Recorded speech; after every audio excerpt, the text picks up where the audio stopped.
Ever wondered how your favorite automated phone systems understand your every button press? Today, we're unlocking that secret by learning how to fetch Dtmf digits from the Nexmo Voice API.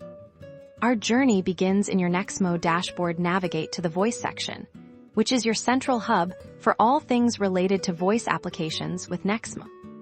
Next, you'll want to create a new voice application. This is where you'll configure the core of your interactive voice experience, defining how Nexmo handles incoming calls. The magic of capturing Dtmf digits happens through webhooks when a user presses a key on their phone keypad. Nexmo sends a notification webhook to your specified URL.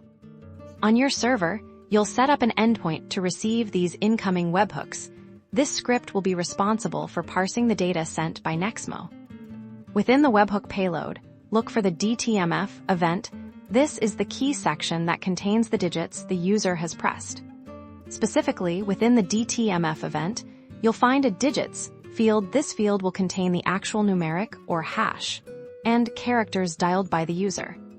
Once you have these digits, your application can react. You can chain together menu options, confirm selections, or any other interactive logic your application requires, simply by analyzing these captured digits. This allows for incredibly rich and responsive voice experiences, making your applications feel truly interactive and user-friendly, all powered by the Dtmf digits you're now equipped to fetch.